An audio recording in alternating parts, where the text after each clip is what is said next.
อันความกรุณาปราณีจะมีใครบังคับก็หาไม่หลั่งมาเองเหมือนฝนอันชื่นใจจากฟากฟ้าสุลาลัยสู่แดนดิน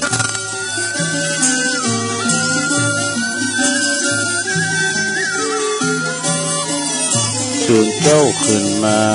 ก็ยิ้มแย้มแจ่มใสทุกโศกโลกภัยหายไปหมดสิ้นก็ขอความนอบน้อมแด่พระรัตนตรัยอันมีพระพุทธพระธรรมพระสงฆ์เป็นสรณะที่พึ่งกราบแนบไต่ไหวสาถวายความเคารพมายังครูบาอาจารย์พระมหาเถรานุเถระท่านเจ้าคณะพระสังฆาธิการพระภิกษุสามเณรเจ้าจุโตนจุองค์กุวัดวาอารามพร้อมตึงสำนัก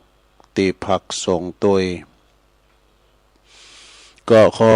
เจริญปอนมายังบรรดาปอออกไปออกศรัทธาตันสาธุชนนักศีลนักบุญคุณดีหมู่เฮาเจ้าขาดทั้งหลายบ่ว่าจะเป็นปอหลงแม่หลงปอลุงแม่ป่าตั้งปีป่าหน้าเอาศรัทธาตินจองห้องวัดเฒ่าแก่หนุ่มกำใจยิงต่างหลาย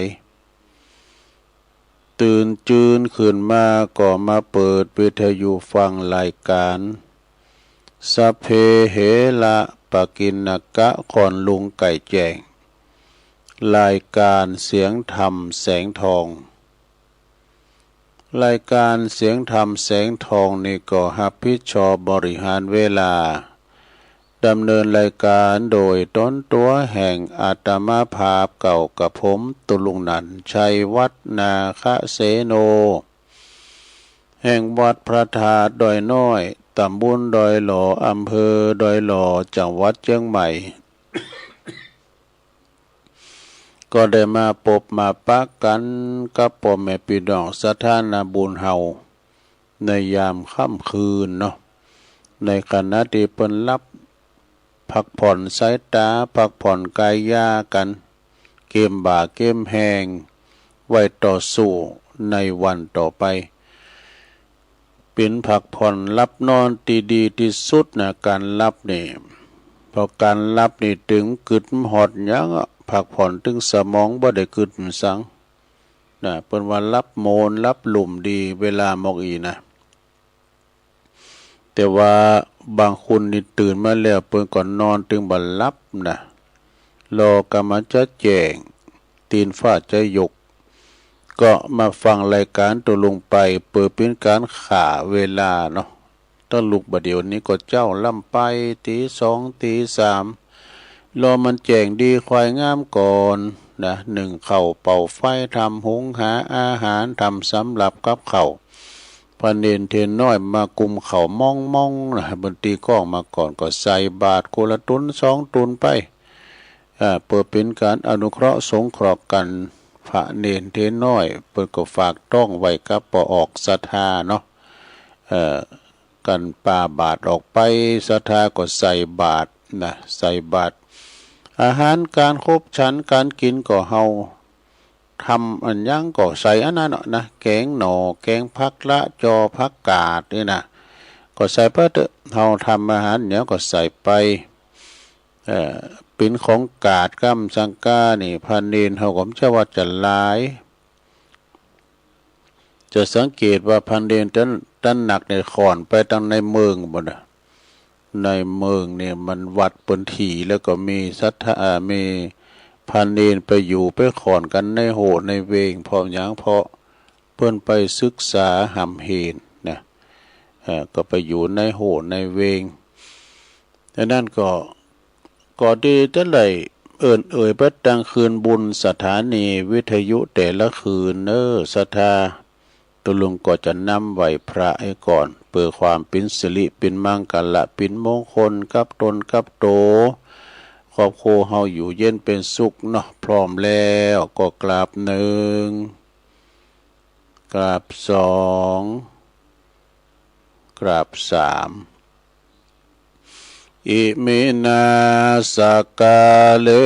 นะพุทธังอภิปูชยามะอิมินาสกาเลนะธัมมังอภิปูชยามะอิมินาสกาเลนะสังฆังอภิปูชยามะอะระหังสัมมาสัมพุทโธภควาพุทธังภวันตังอภิวาเทมิสวากขาโต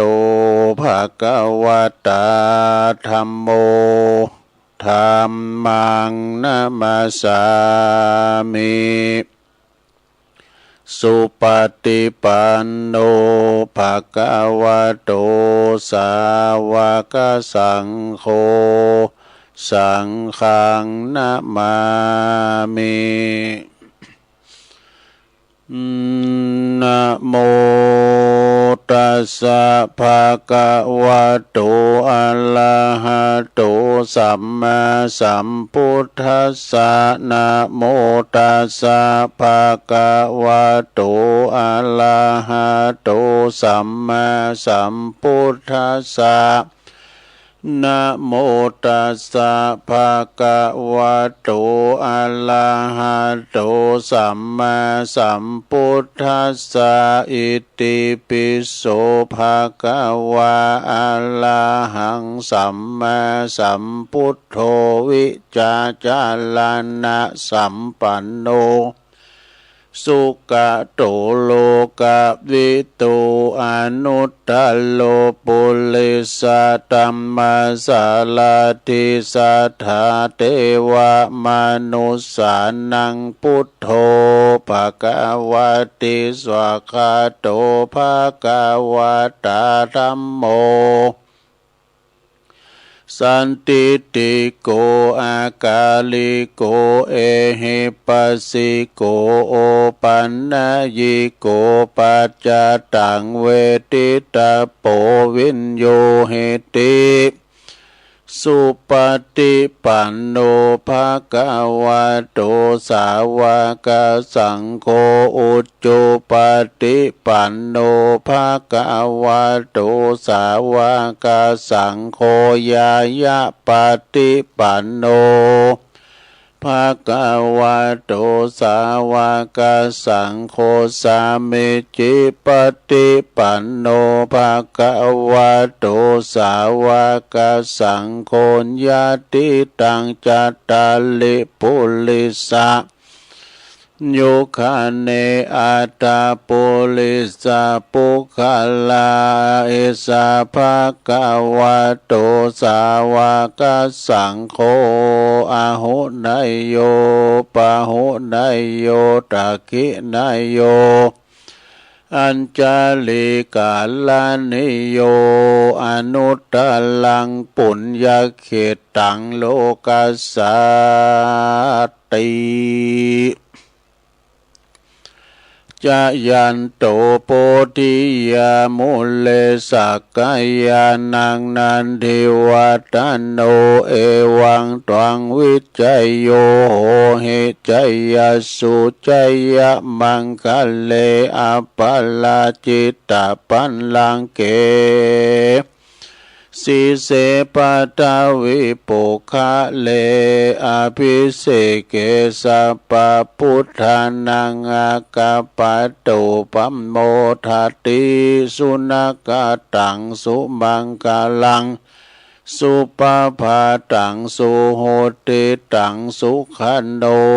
สุโมโหโตจัสสุเยถังพรัมมจาลิสุ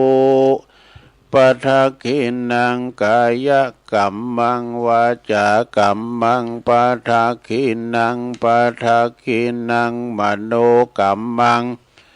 ปณิทิเตปัทขินาปัทขินานิกาตวนะ ละพันตัดเถปัทักขิเนสั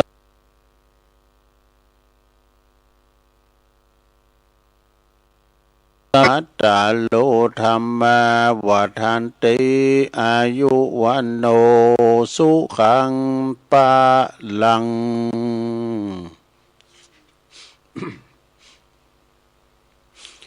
เอาละเนาะศรัทธาสาธุชนญาติโยมทั้งหลายตุลุงก็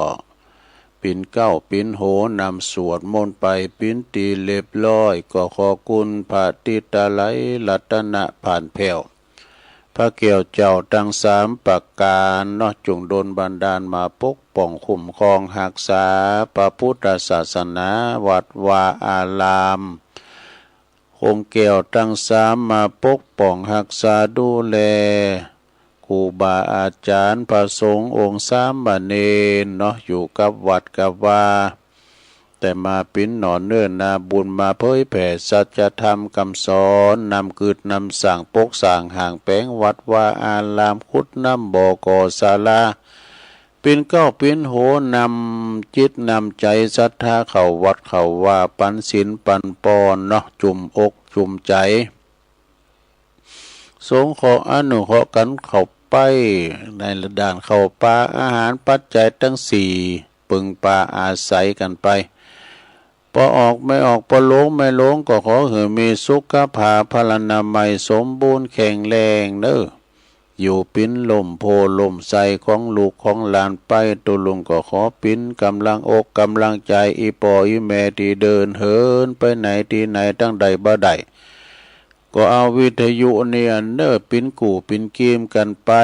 เนาะปอบ้านแม่บ้านก็ดีจะไปกัดไปหลีขับรถขับลาออกหุ้มออกโค้มีสติก่อนสตาร์ทรถมันหนักมันหลายระวังตึงรถเปิ้นรถเห่าขอเดินทางเขี้ยวคาดปลอดภัยทั้งขาไปทั้งขากลับเด้อเอาละตอนนี้ไปตุลุงก็จะได้ตั้งสถานีวิทยุในเครือข่ายตีเปิ้นหับสัญญาณรายการทำมาส่งเวลาตั้งแต่ตี3 ถึง 5 โมงเด้อตีเปิ้นได้หับสัญญาณไปขอบคุณสถานีวิทยุคืนพระพุทธศาสนาการศึกษาและวัฒนธรรมของวัดฝายหินเนอร์ตำบลสุเทพอำเภอเมืองเชียงใหม่ FM 104.50 เมกะเฮิรตซ์โดยเมตตาบารมีธรรมอาจารย์พระครูสมุวิสุวัฒน์วรกิจโจนะองค์ขลุงในเมืองก็ฟังกันกรอบกลุ่มกันหมดอะขอบคุณสถานีวิทยุคณะสงฆ์อำเภอฝางตั้งอยู่ที่วัดพระพุทธบาทอุดมน้ำบ่อสาวาสำนักวิปัสสนา FM 88.50 เมกะเฮิรตซ์โดยเมตตาบารมีธรรมหลวงพ่อท่านพระครูสุจิตานุรักษ์หลวงพ่อใหญ่เจ้าคณะอำเภอฝางขอบคุณตุปิเลินตัวเนอะพี่น้องฝางไม่อายใส่ประการก็ฟังกันหมากโป่งลงหลายขอบคุณสถานีวิทยุแดนดินถิ่นล้านนาตั้งอยู่ที่บ้านโฮงัวตำบลนำบ่อหลวงอำเภอสันปัดตองเนอ FM 103.50 เมกะเฮิรตซ์โดยคุณรุจิสมบัติเงาคำและยันอสม2 เท่าฝ่าลานจากสันปัดตองด้วยขอบคุณสถานีวิทยุคลื่นธรรมาของซุ้มซนวัดห้วยตองซักเนอตำบลขวงเปาอำเภอจอมตอง FM 98.75 เมกะเฮิรตซ์โดยเมตตาบารมีธรรมอาจารย์พระครูวาปีวรมันนิเตอร์โซนไต่ซ้ายไต่ก็ฟังตั้งแต่สวดเบิกมาละนะขอบคุณสถานีวิทยุมนต์เสียงธรรมจากอำเภอแม่แจ่มวัดบุผารามเนอ FM 106.25 เมกะเฮิรตซ์โดยเมตตาบารมีธรรมหลวงพ่อพระครูมงคลวิสิทธิ์หลวงพ่อเจ้าคณะอำเภอแม่แจ่มเนอขอบคุณท่านปลัดอุทัยตึงสองอุทัยด้วยขอบคุณสถานีวิทยุเน็กเดียวเรดิโอ FM 96.75 ตั้งอยู่ที่บ้านโจงตำบลทุ่งกวาวห้างหุ้นส่วนจำกัดอนุสรณ์เรดิโออำเภอเมืองปานจังหวัดลำปางข อบคุณสถานีวิทยุชุมชนคนเหนือเขื่อนตั้งอยู่ที่บ้านดุงดำอำเภอฮอดจังหวัดเชียงใหม่ FM 90.75 เมกะเฮิรตซ์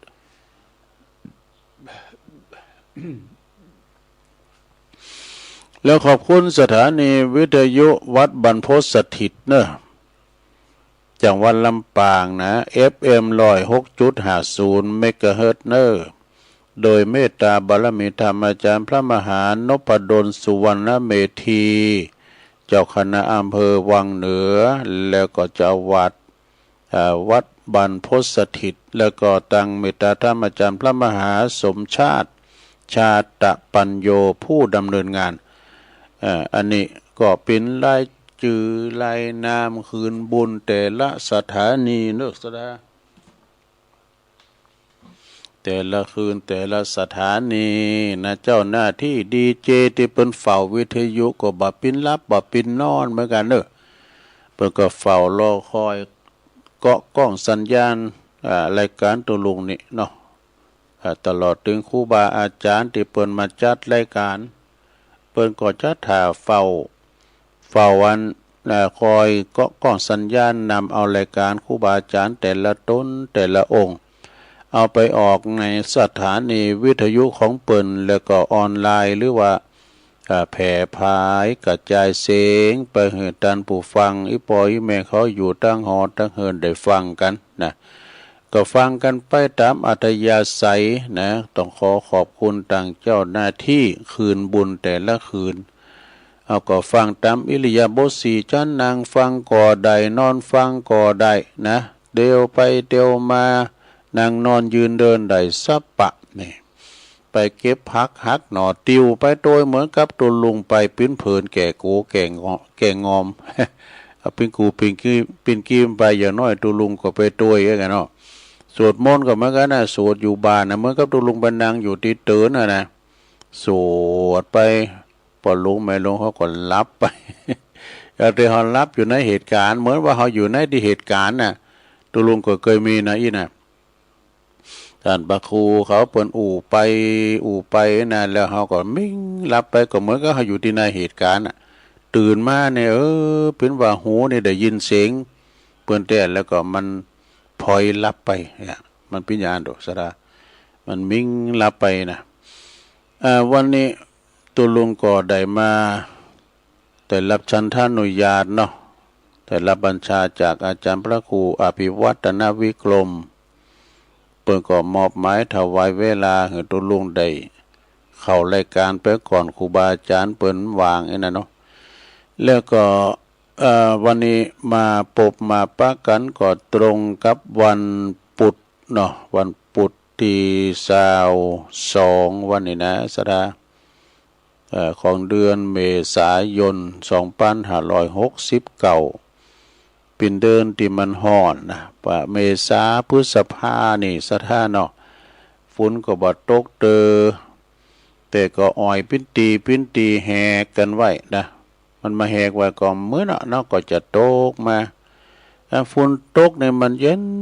น้ำฝนเนี่ยมันกัดมันเย็นฝนตกมาสักหาใหญ่นะปุดต้มเนี่ยก็จะปรุงจะงอกจะเงยอาหารก็มาตามเมืองฟ้าฝนตกมามันก็มีพักไม่ใส่เคยพริกหนุ่มบะเคอก็งอกเงยมาพักแขพักปังพักกาดแล้วก็เบยานี่ห้ามดิ้นออกมาเนี่ยเขาเอาบูไปเผาไปโหดมาที่หมอกดูนั่นมาทำกัดจ้ะก็เวลาฝนตกไหมหายนะโตอย่าดอกขาวก็อย่าเมืองวายอย่าสาบแห้ง ดึงเบยาดึงห้ามดิ้นออกมาเนี่ยเพราะนั่นก็สถาวันนี้ก็มาตกมาเตนเบิ่นเด้อก็มาบริหารเวลาไปก็เป็นการที่ว่าสดเสยในสถาเด้อตุลุงออกมาผูกเป็นวันรายการตุลุงวันพฤหัสเนี่ยจะได้ตึกวันพัดวันศุกร์วันเสาร์นี่ติดศาสนกิจเด้อถือว่าวัน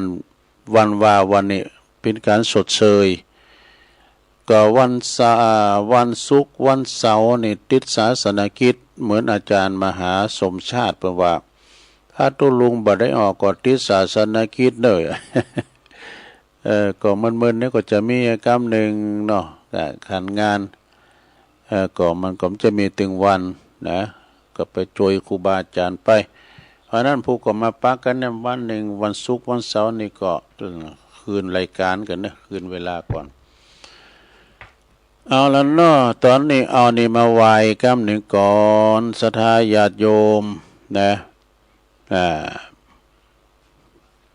ก็อันนี้เป็นว่าสัจพจน์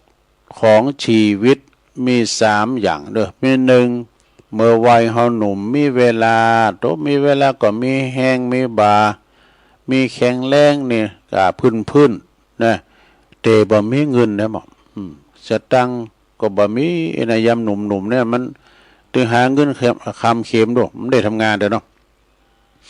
แต่ว่าหับจ้างนี่ก็ถึงได้ถึงว่าเนาะเนาะแต่ว่าเปิ้นเห็นจบเด้อประกอบได้ทำงานเด้อก็มีบามีแหงมีเวลานะวัยเปิ้นว่าเมื่อวัยหนุ่มเนี่ยมีเวลาแต่ไม่มีแรงและก็แต่ว่าไม่มีเงินอันนี้ข้อที่1เนาะโยมเนาะข้อที่2แล้วข้อที่2เปิ้นก็ว่าเมื่อว่าเวลาวัยกลางคนเนี่ยวัยกลางคนนี่ก็60ปีบ่ก็ให้เนาะ60ปีโหกลางคูณก็60ปีก็คูณก็120ก็เนาะ262อ่ะ เวลาว่าวัยกลางคนนี่แปลว่ามีแฮงมีเงินแต่ไม่มีเวลาทำแล้วเนี่ยมีแฮงก็เฮามีอยู่มีเงินติ่มกระเป๋าอยู่แต่ไม่มีเวลาเนี่ยแล้วอยู่แล้วข้อที่3แล้วเมื่อเฮาวัยชราเนาะวัยชราเฒ่าแก่มาแล้วมีตึงเงินมีตึงเวลาแต่มีแหงทำแล้วนี่กับตลับปัดไปแล้วศรัทธามีเวลาบ่มีแหงไปแล้วอันนี้เป็นคติพจน์ประวัติสัจพจน์ของชีวิตเมื่อกับอดีตตุลุงจังหวาเนาะแม่ก็เอิ่นหาลูกก็ย่อมไม่เอาให้แม่พองไม่ให้ปอพองเขากำลังซอบีหาเงินน่ะมันมีเงินเด้อแม่เนี่ยมีเวลาแต่มีเงินมีบามีแหงเนี่ยปล่อยมีเวลามีเงินก่อนเนาะเปิดไว้กลางคูณมามีแหงมีเงินมีเวลาเด้อพ่อมีเวลาเด้อแม่เนี่ยเอาละวัยชราแล้วมีตึงเงินมีตึงเวลามีตึงบาทตึงแหงมาหาอีปอก็ดีอีแม่ก็ดีไปสวรรค์เห็นแล้วเนี่ยเปิ้นว่าจะไปเข้าวัดเมื่อเกฮักปอฮักเมฮักปอฮักแม่เมื่อว่าเปิ้นลุมหายแต่จากไปแล้วนั่นเนาะแต่ตอน2ตุลุงจะทำกรรมมาเตดนะก็มันเนาะศรัทธามันกรรมเนี่ยนะกรรมของพระโมคคัลลาก็เดี๋ยวก่อนนะก็มาสอบมาเตดตอนที่2ชั่วโมงที่2ก่อนเอาทำกรรมนี่หากว่าจะหมดหนี้สินนี่นะหากจะให้หมดหนี้สินเขาก็จะต้องพยายามแหดใส่ห้างเนี่ยแหดใส่ห้างคือรัดเข็มขัดนะพยายามอุดหูโห3หูตัวกันเนอะหูโหนี่มันพิจารณาไว้โหก่อนเฮ่อเฮาโหเฮ่อโหนั่นน่ะมาเขาดิ๊กๆโอ้พี่ว่านี่ครับแต่ฟังปีนาน7สีเปิ้นอุติมาติไปของพุทธซิแลนด์โอ้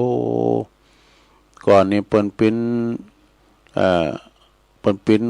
เจ้าฝรั่งมั่งคามาอยู่ตั้งเฮาแต่ก็เปิ้นจะไปไหนก็คุณทำงานเปิ้นคุณใจเปิ้นก็เวทน้ำออกจากเฮือก้อนน้ำออกจากเฮือมันโหโล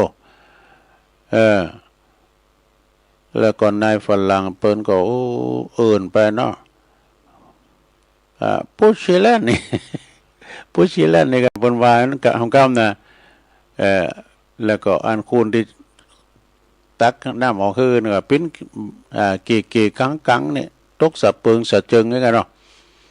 ก็เลยกลายเป็นว่าเป็นปุชิแลนมันมีที่มาที่ไปฟังปีนั้นปีนั้นเจสีนะปีนั้นอินสมเตปินปนวาเนี่ยโอ้เป็นมีที่มาที่ไปก็กะละมาหุ่มวาเนี่ยเนาะปุชิแลนปุดตึดหู3หูนี่มีหยังข้อที่1 นะเพราะว่าหากว่าจะเหือมดหนีมดสินเนี่ยนะเราก็จะต้องพยายามหัดคิมคัดพยายามอุดหูโหถึง3 หูก็คือ1จะไปเหือน้ำโทมปากเน้อไอ้น่ะก็คืออย่าให้น้ำเมาหรือว่าสุราโทมปากบ่อยๆนี่ไอ้ไอ้นางแงน่ะย่างมันไม่พอมากินมันอย่าล้ำเลอกินมากินขอล้ำขาแม่น้ำลายนี่ก็เอากะล่างโหเทปจะทำหือเงือเสงเงินนี่ว่าโดจะทำหือเสงเงินเสงานเสเปินโดเสสุขภาพแล้วก็เสสติปัญญาในที่สุดก็เสียชีวิตมันถึงมีนั้นสถานะสติก็ตั้งอยู่ในความประมาทใส่เวลามันดื่มโกไผ่โดมอกมีจมูกเป็นเศร้านี่ดูทองเบ้อก่อนขนาดเตี้ยมไหนนะฮะขอหามฮะไปตีมันก็ระบาดอย่างเห็นนี่มันใจหาอย่างไงข้อที่1เนี่ยนะอย่าให้น้ำท่วมปากข้อที่2อย่าให้ไฟไหม้ปุดดุจะไปเห็นไฟไหม้ไฟในที่นี้ก็คือระวังไฟมูลีไฟกัญชายาบ้าเฮโรอีนเผาผลาญนะจะทำเหเสียเงินเสียงานเสียสุขภาพเสียอนาคตและในที่สุดก็เสียชีวิตอีกดูแล้วข้อสุดท้ายข้อที่3อย่าให้ผีหลอกดูโอ้ผีอย่ามาหลอกฮะผีนั่นคือผีการพนันเข้าสิงเนี่ยหลอกหลงไหลในการพนันทำมือเสียทรัพย์แล้วก็ทำมือเสียชื่อเสียงตัวนี่จบสระญาติโยมพิคติพจน์คติธรรมที่มาในหนังสือของอาจารย์นิพนธ์จากวัดพระธาตุดอยสะเก็ดขอบคุณอาจารย์นิพนธ์นะครับตอนนี้ไปตุลุงก็จะเอาอันนี้มาไหว้กันมาในอินเทอร์เน็ตนะสถาญาติโยมทั้งหลายกรรมเก่ามาเล่าใหม่ก็ยังดีอยู่ทั้งนั้นฟังอยู่นะมันเป็นกรรมมาใดเชื่อใดเปิ้นว่าไผเป็นกูชีวิตของเฮาอย่างแท้จริงนะแล้วก็ตอน2นี่ก็จะธรรมเทศเนาะไผเป็นกูชีวิตเฮาอย่างแท้จริงก็ลองฟังพอซะท่านะเปิ้นก็บอกว่ามาในอินเทอร์เน็ตไผเป็นกูชีวิตที่แท้จริงของเฮานี่ไผพ่องนะแต่ว่าปอแม่บัดใจเนี่ยแปลว่าข้อ1แปลว่าเป็นปอของใจเป็นแม่ของใจเป็นสามีกาภริยาลูกเต่าหรือเปิ้นก็บัดใจสักคนบัดแล้วไผเป็นกูชีวิตเฮาเฮียเปิ้นถามไว้นะและแปลว่าข้อที่2ว่ากูชีวิตเฮาที่แท้จริงก็คือร่างกายของเฮานั่นเองเนี่ยมันเฮาเกิดมันมาเนาะเฮาก็อยู่ด้วยมันกายกับใจเนี่ยแยกกันบ่ได้กายกับใจนี่แยกกันบ่ได้คู่ชีวิตที่แท้จริงก็คือร่างกายของเฮานั่นเองนะที่อยู่ด้วยเฮามาตลอด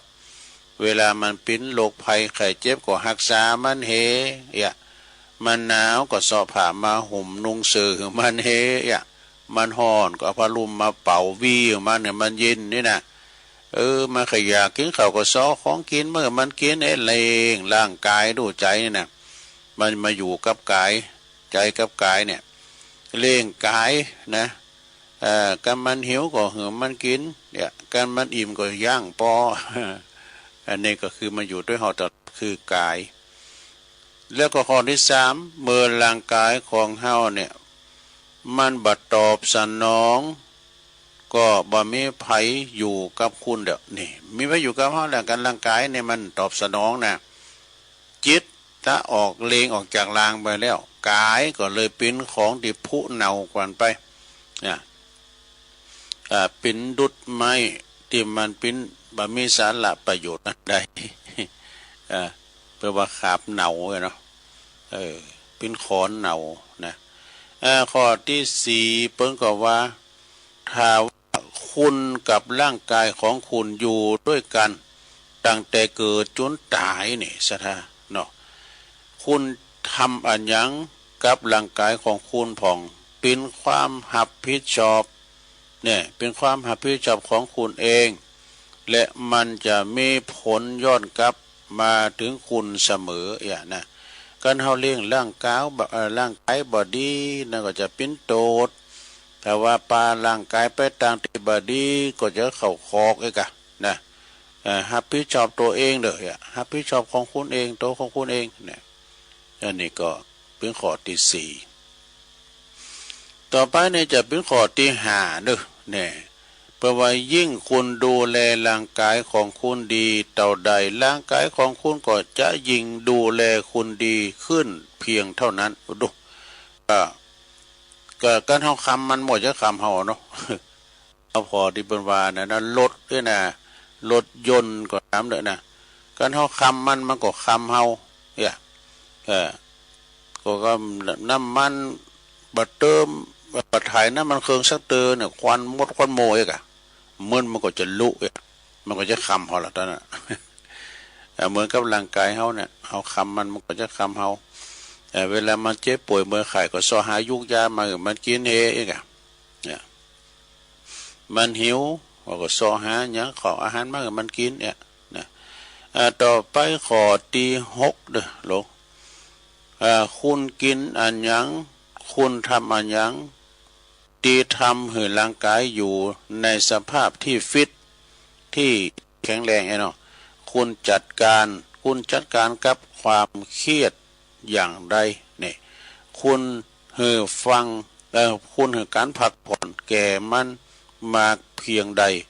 ทั้งหมดนี้เป็นตัวตัดสินเนี่ยเป็นตัวตัดสินว่าร่างกายของคุณจะตอบสนองอย่างไรเนี่ยแต่เอานะก็อย่างเป็นว่าเนาะคุณเฒ่านี่ยิงหามเหมือนยิงอยู่นะไปเยอะนะไปเยอะเนอะก็ยังไปเยอะอยู่นะคักการคักงานต่อไปเป็นข้อที่เจ็ดเนี่ยจงจำไว้ว่าร่างกายของคุณเป็นสิ่งตีถาวรนะเป็นสิ่งตีถาวรแห่งเดียวเท่านั้นที่คุณจะอยู่อาศัยเฮาอาศัยดูเปิ้นว่าเฮินเฮาหรือว่าศาลาเนี่ยเป็นที่พักอาศัยดูร่างกายของเฮาเปิ้นเปรียบเหมือนศาลาที่พักอาศัยว่าเฮาอยู่ในศาลาเนี่ยศาลาไผศาลามันเนี่ยอย่างศาลาเฮาเนี่ยมันลุมันเก่ามันปวดตัวมันโผล่ไปติ๊กๆนี่นะก็เหมือนร่างกายของเฮาเนี่ยมันสุดโทรมโดยโรคภัยไข้เจ็บมาลุมเล่าโรคเก่าเบาหวานไขมันความดันเนี่ยเนาะเหมือนกับเฮือเนี่ยมันพุกก่อนไปแล้วโปกกินมาติ๊กๆนะมันจะกุนมาได้โหเนี่ยก็ร่างกายเฮาก็เหมือนกันนั่นแล้วมันก็เหมือนกับว่าศาลาแปลว่าใจเป็นนายกายเป็นเบาร่างกายแปลว่าชีวิตเหมือนการเดินทางนี่ร่างกายเหมือนที่อยู่ที่อาศัยเนี่ยศาลาเหมือนกับที่พักชั่วครั้งชั่วคราวเหมือนกับร่างกายเฮาเนี่ยจะอยู่ถึงไหนมั่วนะข้อที่แปดร่างกายของคุณก็คือทรัพย์สินหนี้สินซึ่งจะบ่มีภัยมาลมแชร์ได้เลยนี่ข้อแปดนะต่อไปเป็นข้อที่เก่าร่างกายของคุณก็คือความรับผิดชอบของคุณเองของตัวคุณเองเพราะคุณคือคู่ชีวิตที่แท้จริงของมันเฮาในเป็นหมอใหญ่ในตัวเฮานะสถาเป็นคู่ตัวเฮาความเจ็บป่วยเมื่อไข้ที่ไหนเจ็บที่ไหนเฮาฮู้คนเดียวคนอื่นจะฮู้ด้วยดูนี่เวลาว่าเฮาไปที่หมอนะหมอจะถามว่าเพิ่นจะถามอาการเฮาเป็นจะฮือพองน่ะเจ็บตาโมตาฝาดตาฟางกินข้าวลามไอแข้งขาเป็นจะได้จะถามหาพยานเลยซอหายาให้มันตัวจับมันอีดูแต่เฮาเป็นครูใหญ่มันนะเป็นอาจารย์ใหญ่มันนะมันเจ็บที่ไหนเฮาหูบ่หรอกมันเคยมีกับเดินหน่อยนะมันเจ็บเอวกันเจ็บหัวเข่าแข้งขาอันนี้ก็คือเป็นเจ้านายมันแล้วข้อที่10สุดท้ายนะลงเด้อข้อที่10สุดท้ายจงมีร่างกายและก็สภาพที่ฟิตแล้วก็ดูแลตัวคุณเองเงินมาแล้วก็ไปญาติมิตรเนี่ยญาติ และก็มิตรบ่ใจสิ่งดีถาวรจงจำไว้ว่าบ่มีไผสามารถโจยร่างกายของคุณได้นอกจากตัวของคุณเองนี่แต่กันเนาะมีไผโจยเฮาได้นอกจากตัวเฮาเองนะแล้วก็ควบคุมลมหายใจนะควบคุมลมหายใจเฮาหายใจเข้าลึกๆเปิดปอดนะหายใจเข้าลึกๆเปิดปอดเนอะนั่งสมาธิเปิดใจโยคะเพื่อร่างกายการเดินเปิดหัวใจเนอะอาหารดีๆ อาหารดีๆเพื่อลำไส้ความคิดที่ดีเปิดจิตวิญญาณกรรมดีเพื่อโลกจบสถากรรมดีเปิดโลกจบพอดี ขอบคุณโยมยุพินหอปีหน่อยสูงมาเนอะนี่นะหน้าศาลากลางเอามาทบทวนความจำอีกกรรมหนึ่งนี่กันเนาะศรัทธาญาติโยมทั้งหลายก็เป็นกรรมดีๆทางนั้นนะเอามานำเสนอศรัทธาได้ฟังกันไปเอาแต่บทหนึ่งอันนี้ก็เป็นเจอใด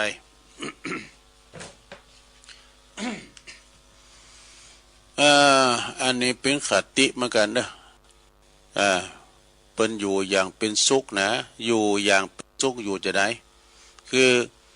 ทำให้มากก็คือทำความดีเนี่ยทำความดีนี่เป็นอย่าง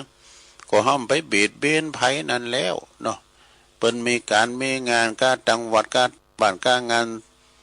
งานปล่อยงานศพงานสาก็ไปช่วยเปิ้นถือว่าเขาทำความดีน่ะเปิ้นตกตุกได้ยาก็ไปช่วยเหลือสงฆ์ขออนุขอเปิ้นถือว่าเป็นความดีของเฮาล่ะนะทำให้มากคือทำความดี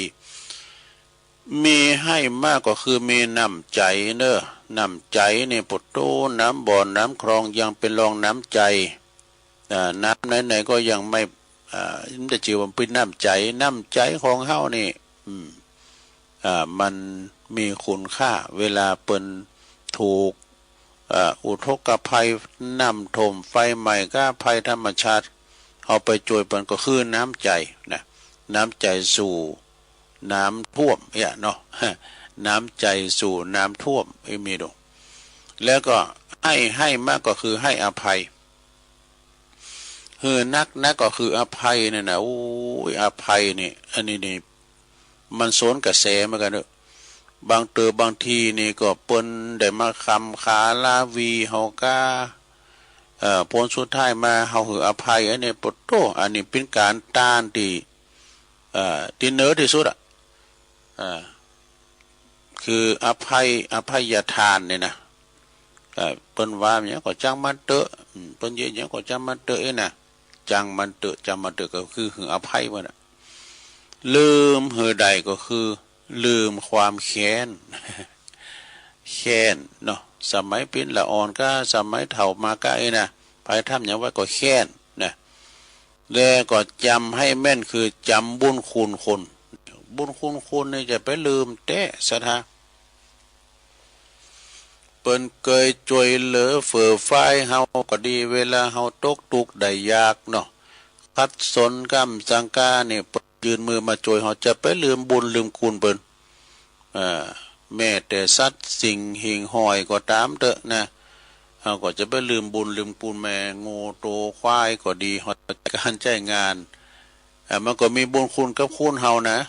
ไถหน้ากำสังกานี่จะย้อนยุคไปแล้วก็จะไถหน้าโดยควายแล้วก็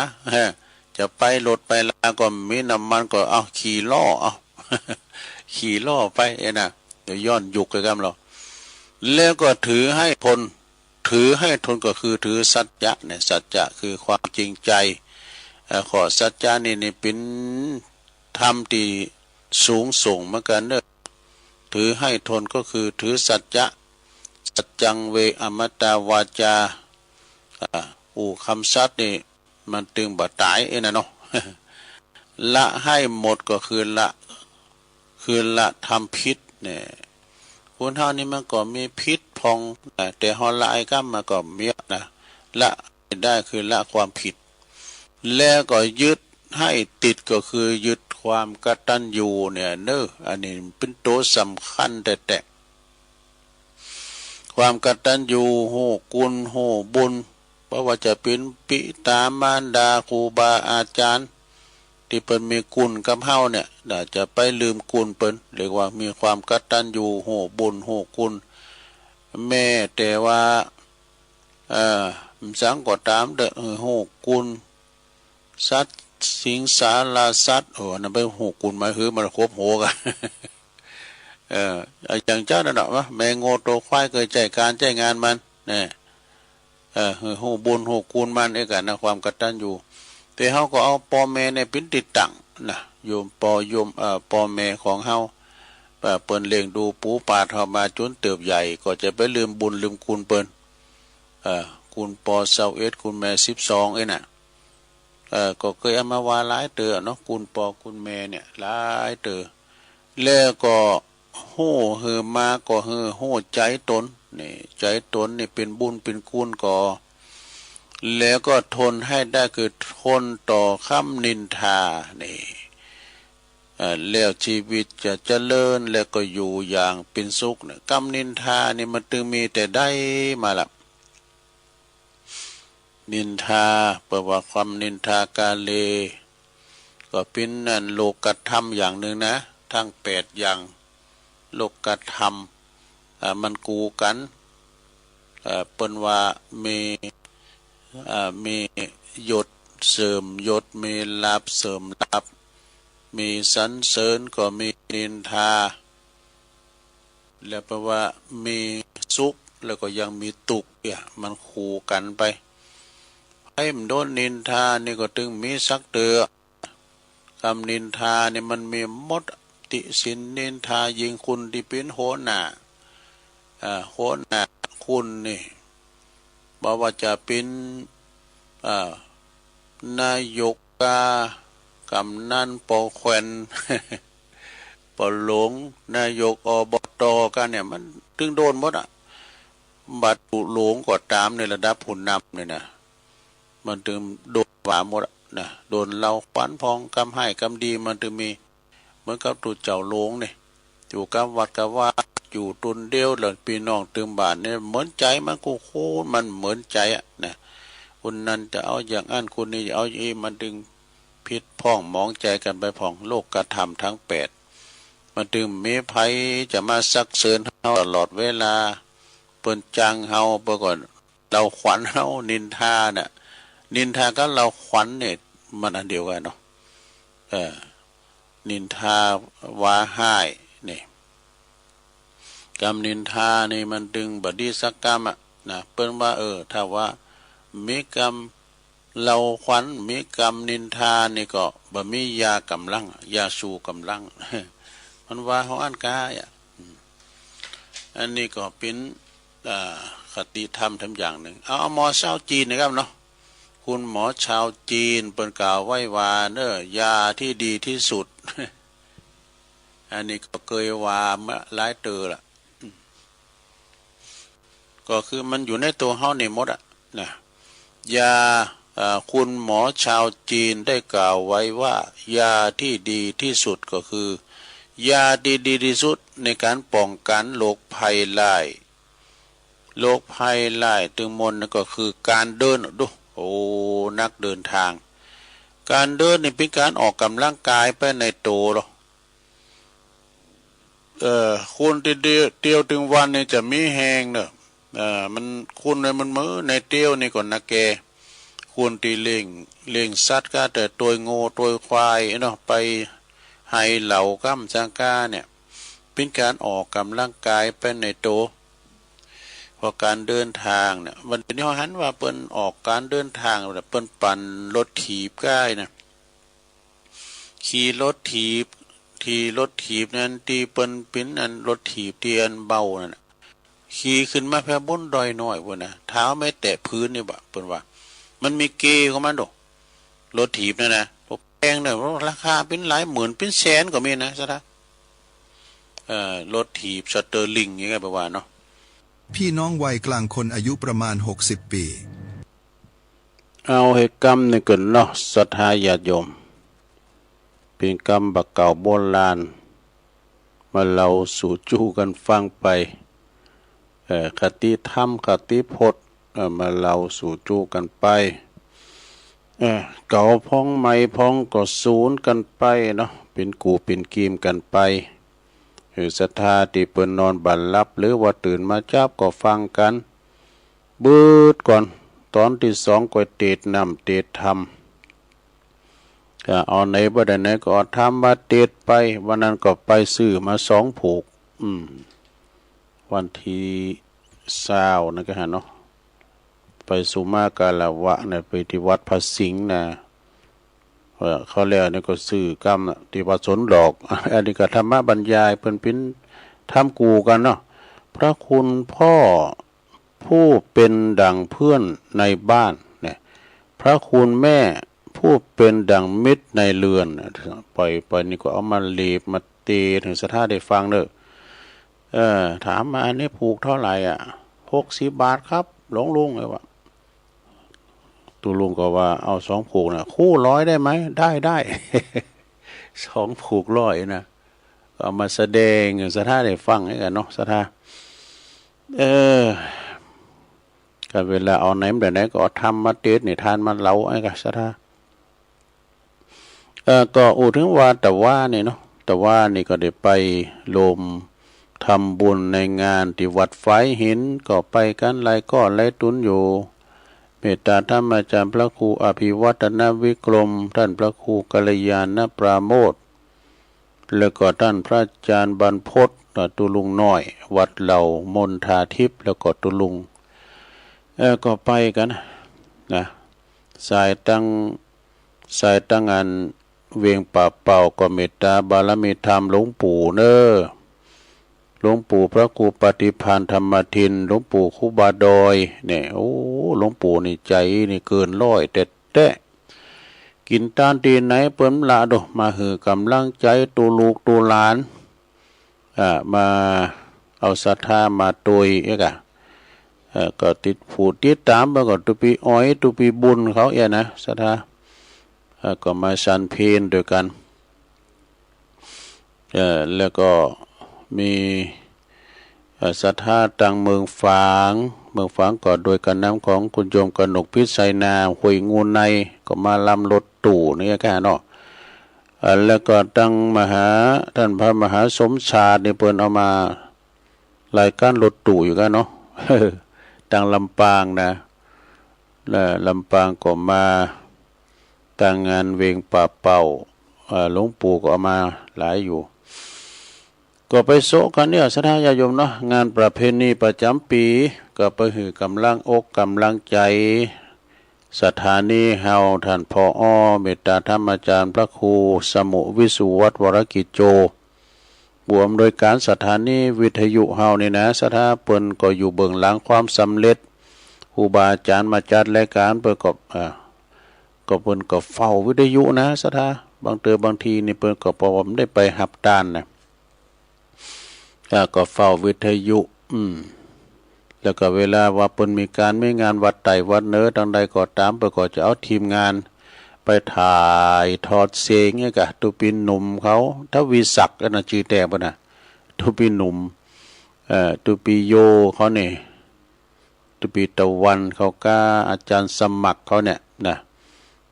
ลูกเนนเขาเป็นนันด้าเป็นนันถิ่นเขาเนี่ยทีมงานเปิ้นมีหรอกหันถึงภาพถึงเสียงกับศรัทธาญาติโยมวันที่25นี่จะไปปู่ห้านี้วัดบรรพตสถิตเนี่ยไปนอนตั้งแต่24 25เนาะอันนั้นก็ศรัทธาบ้านนี่ก็ไปหือกำลังจิตกำลังใจก็ไปปะปีนัน74ปีนันอินสมเตปินเปิ้นก็มากูปีนะนี่เปิ้นเป็นมรรคนายกของวัดเจ็ดลินมามาจ้ากันหน่อถ่ายทอดเสียงเขาก็มาฮู้กันปุตซินแลนนี่เป็นอย่างอีดูเราเรื่องปุตซินแลนมีที่มาที่ไปเนอาจารย์ท่านเป็นนั้นอินสมเตปินนี่เพิ่นเป็นด็อกเตอร์กันศรัทธาเพิ่นลืมหอยด็อกเตอร์ด้วยเนี่ยเป็นนักปราชญ์จ้าชะชานดีนะเป็นปอดจานเนี่ยเวนตานเนี่ยก็ได้หมดหูจักตูเจ้านักโดยประเล่นธรรม เก่าด้วยเนี่ยมหาปรริญญากันเนาะลูกศิษย์ลูกหาอาจารย์หลวงพ่อพระครูอดุลศิลกิจเนาะฉะนั้นก็ขออนุโมทนาเนาะสำหรับพี่น้องบ้านไก่มาจุ่มนุมกันว่านี่ที่วัดฝายหินที่ต่างแห่งสถานีไปปิ้นกำลังใจอาจารย์พระครูสมุวิศวัตวรกิจโจแล้วก็เพื่อวิสุสัมมาเนนโอ้ตุเจ้าพระเนนเป็นหลายซะนะเดี๋ยวช่วยกันลุ่มก็ไปปากระทำกรรมก่องานบุญใหญ่ปุณเนอร์ก็เดี๋ยวก็มาประกาศเนาะของวัดบรรพตจะไปเปิดสถานีกันนะกะวันที่25นี่นะเอาละเนาะตอนนี้ตุลุงก็ยอบย่างกันเด้อสถานเนาะยอบย่างให้กรรมหนึ่งก่อนก็เดี๋ยวก็มาว่ากันในตอนที่2จะเตดนำเตดธรรมมรดกธรรมปืนเมืองธรรมกรรมเด้อธรรมอาจารย์ท่านพระครูอาจารย์สมเพชรปัญญาโนตั้งต่อไปอ้าวยอบย่างก่อนเดี๋ยวก็ประการเจริญก่อน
กันสาธุชนญาติโยมต่างหลายเนาะตัวลุงก็พักเบรกพักครึ่งนั่งมึนลำไปก็เจ็บหลังเจ็บแอวยกใหญ่ค่ายตีเตียวไปเตียวมาอยู่เส้นอยู่สายนอนแล้วก็มานั่งอู่กันต่อในชั่วโมงที่สองเนอะขณะนี้ท่านทั้งหลายก็กำลังฟังรายการสัพเพเหระปกิณกะขอนลุงไก่แจ้งรายการเสียงธรรมแสงทองดำเนินรายการโดยตุลุงยองมันนางอู่นางจ้ากับพ่อแม่พี่น้องศรัทธานาบุญเฮาเนาะก็นั้นนี่ก็เป็นเวลาอยู่สี่โมงกับ7 นาทีแล้วศรัทธา เวลาไว้เนาะ4 โมงกับ7 นาทีแล้วเนาะพองก็ลุกกันมาแล้วพองก็ตื่นจื้นขึ้นมาเจ้าหยุมลูกเตอก่อมปิ้นสังนะกำลัง4 โมงอยู่แต่ว่าเวลาปนจะไปเยการทำงานเจ้ารถเดินจะมาหับนี่เนาะก็เปิดก็ลุกมาละทำหุงหาอาหารทำสำหรับกับเขาไปนะเนาะก็ทำมาหากินกันไปวันพุธนี่ก็เป็นวันพฤหัสตัวลุงก็เข้ารายการตามปกติแถมวันเดียวเนอะวันพุธนี่นะบอกไว้หึงเฮก่อนวันศุกร์วันเสาร์เราตุไปไหนก็ติดศาสนกิจแต่ว่าก็วันนี้ถือว่าเป็นวันสดเชยนะอาจารย์พระครูอภิวัฒนวิกรมศุกร์เสาร์นี่คืนเวลาเนอะแต่ว่าวันพฤหัสพุธนี่มาอยู่นะแต่ว่าก็ลืมไปพระอาจารย์เน้นหลักตัวเนอะน้องเจเจก็ไปเจ้าลืมจื่อน้ำเพิ่นน่ะเปิดก็ไปชั้นเข้าพวกอันนี้อาจารย์เน้นหลักเนี่ยโอ้เปิดก็ใจเกินร้อยใจถึงที่ไหนก็ไปจะไปพะเมืองแถวลำปางพุ่นนะเปิดก็ไปว่านี่ก็ไปลมบุญด้วยในงานสัลสะหลงท่านเจ้าคุณอภัยสัลลัทธะสังฆปาโมกอันนี้เปิ้นเป็นอดีตเจ้าคณะจังหวัดตุนแหลกำแล้วเนอะสถาสังฆปาโมกเนี่ยนะเปิ้นเก่งเป็นผู้ที่ระงับอธิกรณ์อย่างกูสิ่งกูยังหนังสือที่อาจารย์ปีนั้นอินสมเตปินเปิ้นเอาหืออ่านพอพองเราฟังปีนั้นเปิ้นเล่าพองนี่นะเอาการที่ว่าเปิ้นมีข้อวิพากษ์กันก้านะเนาะเรียกว่าเหมือนกับครูบาเจ้าศิวิจัยมันก่อนนะเนาะมันก็มีพ้องดีแล้วอย่าเด่นอย่าเป็นภัยเปิดก่อนระงับเนี่ยระงับอธิกรณ์ต่างๆคือรักษาความสามัคคีกันเนี่ยกะอาจารย์แต่ตั้งท่านเจ้าคุณอภัยสารัตถะสังฆปาโมกเนี่ยเป็นเจ้าคณะจังหวัดเก่าลูกนะรุ่นแรกเลยนะเขามาฟังชีวประวัติเพิ่นก็มาอ่านพอก็โอ้เป็นก็ต่อสู้เหมือนกันนะสถานเนาะวันนี้มาปะกันในช่วงที่สองตุลุงก็มีพระธรรมเทศนาธรรมกรรมเด้ออันนี้เป็นธรรมกรรมอาจารย์สมเพชรปัญญาโนเปิ้นถวายต้านไหวเมินละนะหลายปีก็เอามาอย่างนี้เอามาเทศนาธรรมสถาได้ฟังกันฟังแก่งอมแก่เงากันไปคติธรรมในนี่ก็เรื่องกรรมอันนี้ก็กรรมเรื่องพระโมคคัลลานะมันหลงไหลเมมันจาดทำจาดนี่นะทำจาดเกิดมาเนี่ยเป็นหลงไหลเมมันปอแม่เปิ้นตาบอดดูแล้วก็จะกำจัดเอกมันตาตัวใจเมมันกระซูมยี่อีนึงค่ะก็อยู่ตัวนะก็เอาปอแม่ใส่ลอกเว้นใส่ลอกโพงไปกันเนาะจะจะจุว่าจะไปแอวให้ญาติพี่น้องต่างถิ่นไกลไว้กะไปถึงกลางต่างอีปอยแม่เขาอยู่นี่ก็เนิ่นตั้งหนานี่ได้ยินว่าเขาว่ามีโจร500มาขี่ป่นสะโดมนะขี่ป่นสะโดมนะก็ยังได้ก็รออยู่นี่ก็เนอะแต่ไปผ่อนลาดลาวก่อนก็เดียวไปสักกรรมเดือบแต่งปิ้นเสือวาบุกทำปิ้นโจรบุบไห้บุบเหล่ามาโต บุบปอบุบแม่ปอแม่ก็ว่าลูกนี้ไปปิ้นโหงอีแม่เขาอีปอเขายังปิ้นโหงลูกบุบอยู่ได้แต่นะโมคคลลานในจานก็ซ้ำนึกได้ก็เลยเอาปอแม่มาเล่งดูกันนี่ค่ะพี่จะได้ลองฟังก่อนนะชนะเนอะทำกรรมฟังทำกันเนอะลงเนอะของกรรม นะโมตัสสะภะคะวะโตอะระหะโตสัมมาสัมพุทธัสสะยาติสังวาปาเตปิจังติอิมังธัมมาเตสนังสัทธาเจตวันเนวิหาลันโตมหาโมคคัลลาโนอัลลาภะคะเทสิสัทธาสัพพัญญูปะพุทธเจ้าตนเป็นปิ่นเก่าติโลกาจารย์พงสามลานยังอยู่กับตั้งหมู่อัลลาหันตากันนายิบหมื่นอยู่ลาลื่นลายลามในอาลามใหญ่กว้างที่จิมกลางเมืองสาวาตีปีกุเมมวนหมู่เวทล้อมอยู่เป็นปาลิวานะก็นำมาสักการกรมเก่าถามพระพุทธเจ้ายอดสัทธาว่าปันเตภะกวาคะเดพระพุทธเจ้าผู้ข้าเนเล่าสงสัยต่างเมใจบ่แล้วว่าพระตนแก้วโมคันลานฤทธิหารอาจกล้าฮอขึ้นบนเมืองฟ้าสู่ยังที่อยู่คงสาวันยังภายผันไหวว่องเข้าสู่ห้องอเวจีเปลวไฟเมลอนไม่ก่อดับใดปัดเดียวอยากดวงเขียวหยาบจ้าก็บ่อาตอบตาราวีย้อนฤทธิเมลายแหล่แวไผบ่อแปะเป็นไม้สั่งวำไวความนายย้อนโจรฆ่าเมื่อมอนนั่นจะภาคาวาอันว่าพระพุทธเจ้าว่ากันว่าปีคุมากรมเก่าจะถามก็ไข่ข้าอูบแก้วแดงงามโอกาสไข่โอวาเตเตสันนาว่าอาติเตกาเลพิกเวกัมมังกัมมะเวปะกังโมคคัลลันโนนามะดังนี้เป็นต้นพิกเวดุลาภิกขุสงฆ์ตน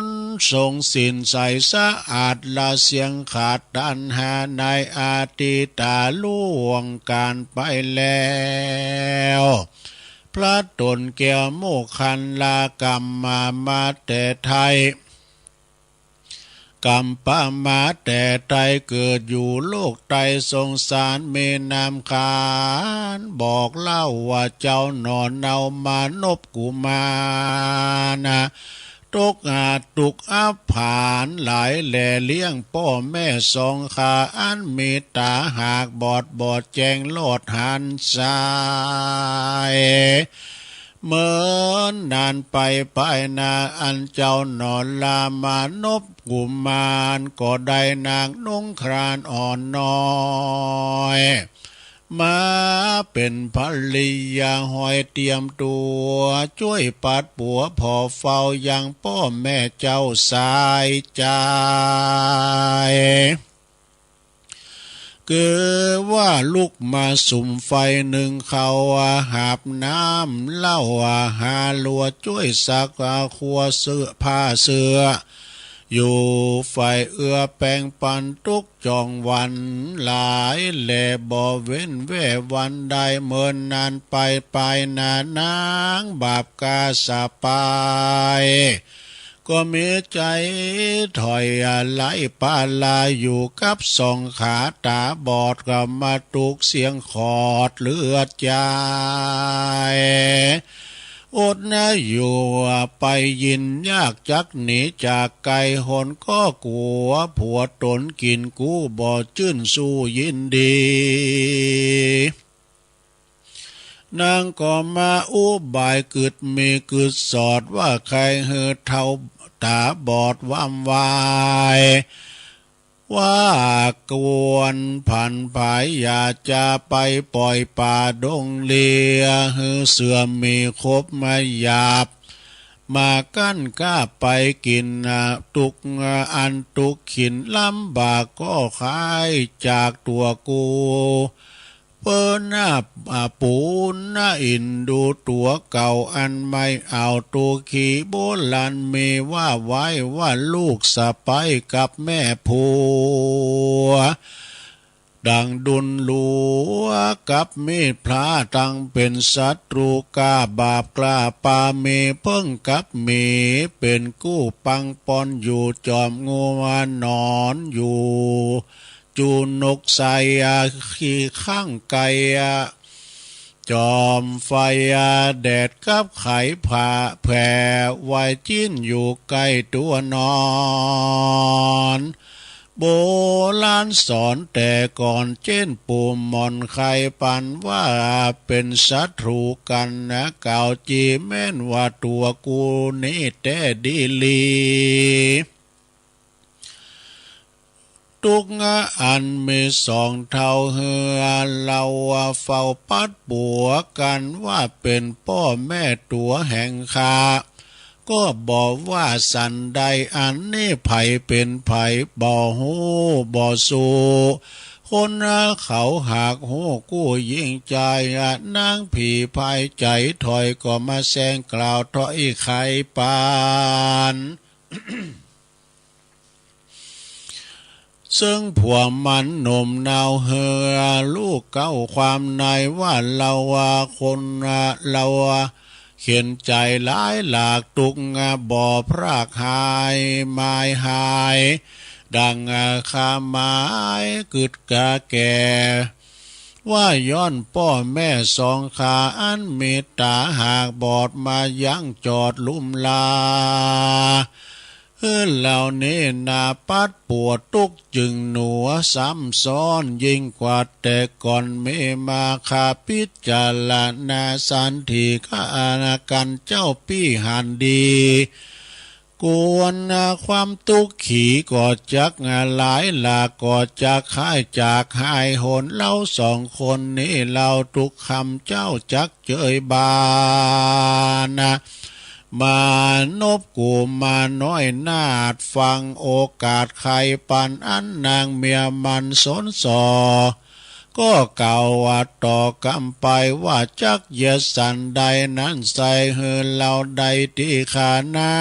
งพันลิยาใจถอยก็ตอบถอยไข่ปานว่ากวนเอาเทวตาบ่หันตังกู้เข้าไปสู่ในป่าไม้แล้วก็ปล่อยไว้ดงลีหือเสือเมกาหยาบมา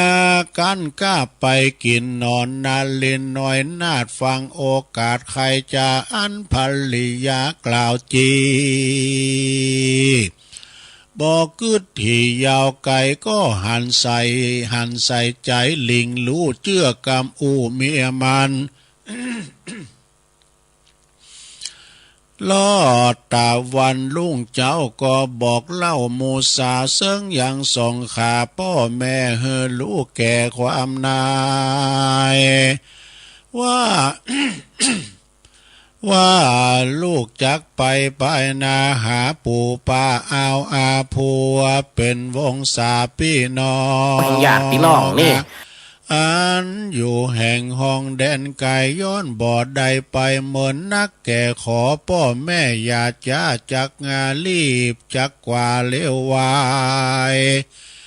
สองเข็นใจผู้เฒ่าบ่ลูกไปลูกเก้าขี่ยาก็รีบไกกาไว้วอง เข้าสู่ห้องล้อเกวียนงัวตังกู้เข็นบ่จากก่อนลูกเขาปราบดอยพาก็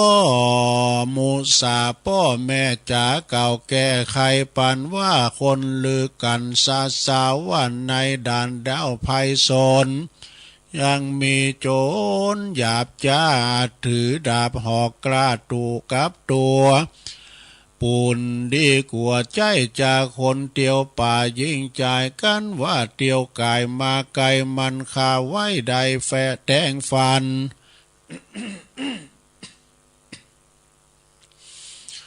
มันก็มาคาไว้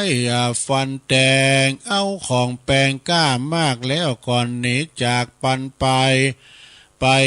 ปันขอจอมขวัญพ่อแม่อย่าได้เก่าแก่กำใดอย่าขาดใจออกปาก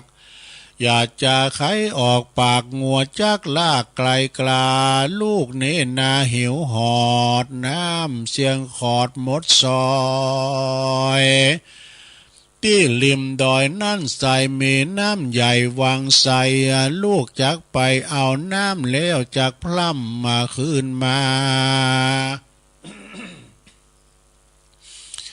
การมันจ๋าเสียงขอดใจผู้ใบบอดมัวเมาวามัวก็เอาเชือกงัวใส่ก็เอาเชือกงัวกู้ล้อมมาใส่มือป้อบัดเดียวแล้วมันก็รีบเลี้ยวกลาพลากลงเกวียนจากไปปานเปลี่ยนเสียงมันบอกจ้าว่าเป็นเสียงโจรบาปกล้าอาตามแล้วไข่กำราบคมขั้นหนาบนาเปียค้อนมาบุบเล่ายังป้อแม่เจ้าในตนสองเท่าสองคนพ่อแม่กูว่านักแก่เล่หล่นกึดว่าเป็นโจรหยาบจ้าจักมาค้ำฆ่าต้นตาย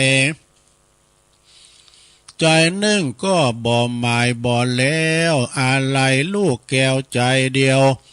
จึงอาจารย์เหลียวกล่าวถอยว่าดูลาลูกน้อยเตรียมใจจวนจันจวนใจไฟม้วนหมู่เข้ามาสู่เล่าลาเจ้าบุญหนาอย่าจะหนีเข้าป่าไปเร็วไวอย่าอะไรพ่อแม่อันเท่าแก่จะลาจักมอนลานาบ่จ่าเจ้าหนอลายังหนุ่มสีนาจุ่มวันไวรีบหนีไปเตอะเจ้าส่วนว่าหนอนเนากุมารยินกรรมขานพ่อแม่อันอะไรแก่ยังตนว่าเท่าสองคนพ่อแม่ลักลูกแต่เลือลายตัวจากตายมวยมอดบ่เมนลอดต่างใดยังอะไรลูกเต่าล่องบอกเล่าสัญญายอมมอละนาความนาแต่นลูกล่าสายใจกำจังไหลเอาไม่อันกูใดกาตามมาย้อนตันหาถอยไรย้อนตันหาถอยจ้าอันเป็นบาปกล้ามัวดาม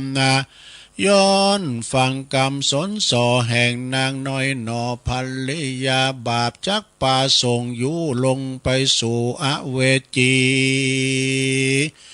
เป็นตุขีนักโสดอันอากาศตำบาปโหดปาลากันพิจารณาคือใดก็แสงมาใกล้เลี้ยวปันมันก็เปลี่ยนเสียงมันดังเก่าแล้วก็จะลมเล่าเอาใจป้าพ่อแม่ไปบ่จะลัดดันป่าขึ้นสู่ยังที่อยู่เกหา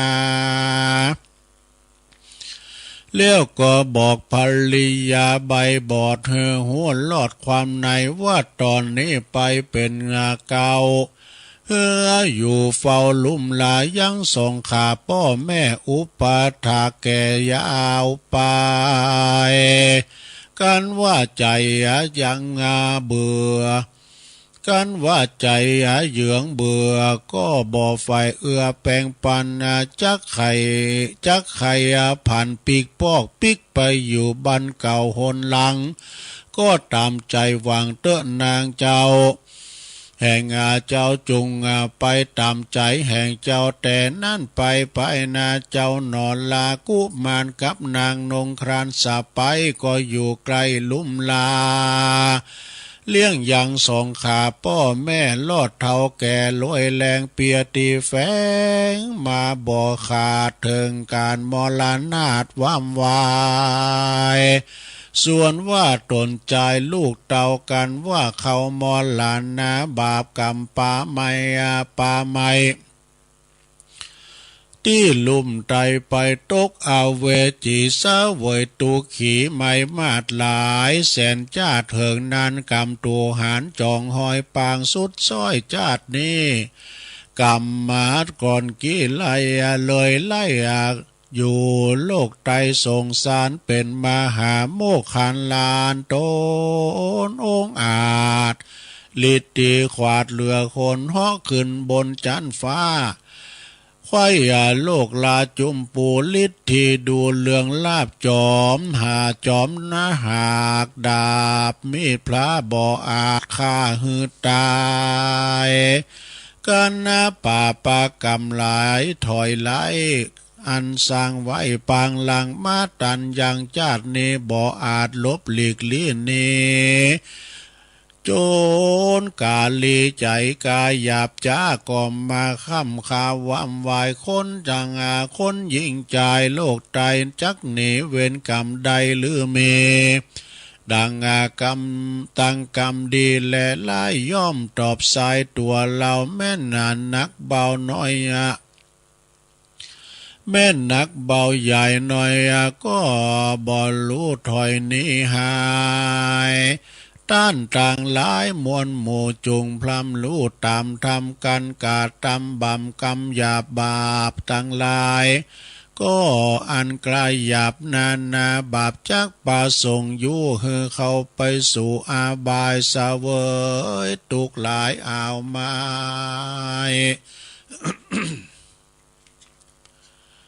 ปาได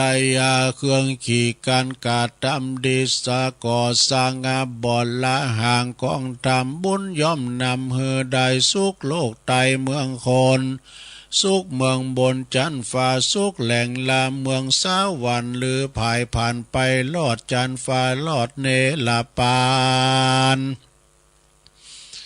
อันว่ามหาโมคขันลานาจาดก่อนเตียวอยู่บ่อนเมืองคนฟังเมียต้นสนสอ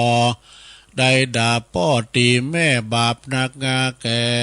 บาปหลายแหล่นำนาจุ้มเหล่าลาผู้เป็นลูกกวนกึดถูกตามกอ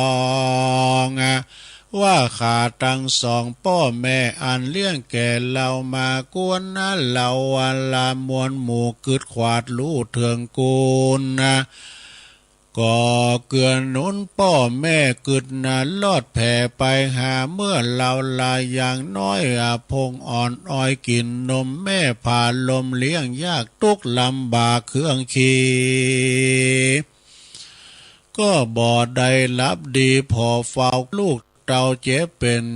ยามหนาวเย็นและร้อนกว่าแม่ก็บ่หอนว่างใจกูโพยไผ่มาถูกเฮือตนลูกเครื่องกาเลี้ยงปุตตาน้อยใหญ่เฮือลูกใดล่ำเรียน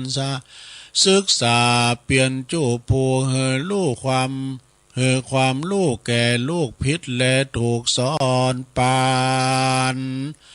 กวนป้ากันเกิดไข่ว่าเราเกิดมาได้เป็นคนย้อนพ่อแม่ของตนนั้นเรา เหตุนั้นผู้เป็นลูกเต่ายิ่งใจกวนคงควา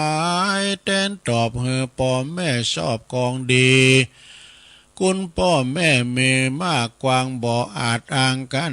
นาบ่มีสั่งมาเพียบได้ก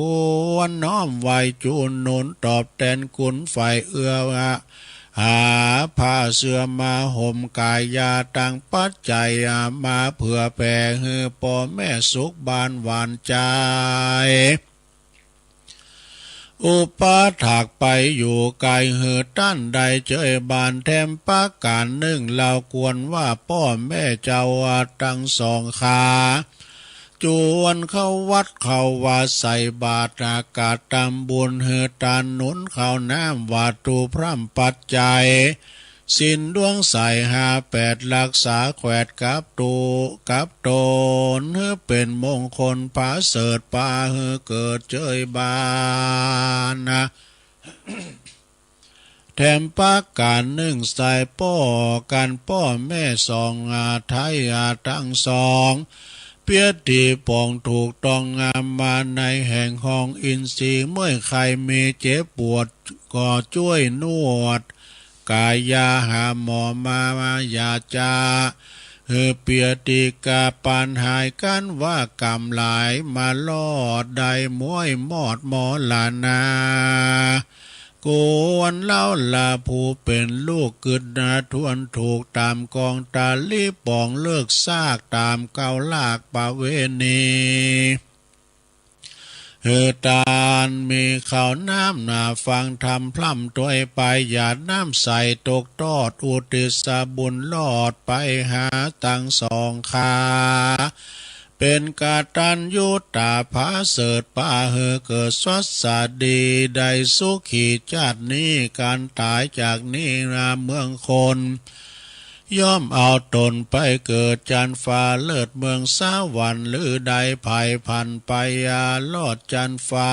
ยอดเนลาปานบ่อยยาจ้าและนานิทิตังขียาสังวันนาวิเศษจาห้องเหตุผลแห่งกรรมธรรมกรรมก็บางโกมโส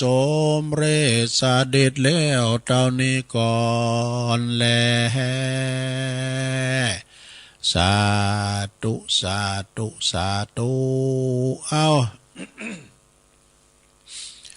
จบไปลงเอ้ยเฮ้าเสียงมาไข่ดีเมื่อเจ้านี่นะ เสียงแหบเฮ้ย เดชทำก็เสียงหลงปฏิทินนี่หลงรับไปแล้วก็รับไปกับทำเสียงหลงเนี่ยกะ ทำกรรมของมหาโมคคลานะอาคาราสาวกของพระพุทธเจ้าเพิ่นยังมีกรรมสดาหลายภพหลายจาดเด้อที่เพิ่นได้กระทำฟังกรรมเมมาสนมาสอโพมาสอโพดเมสูปอสูถึงบัดดีอย่างอันอย่างอี้นะเอาไปปล่อยแพะปล่อยป่าในเถินมาบ้างเสือกาบกว่าไปกินดูก็ยังมาฟังกรรมเมอยู่ดูเนี่ยเมาตุกลืมตายเมาตุกลืมตายเมากายลืมแก่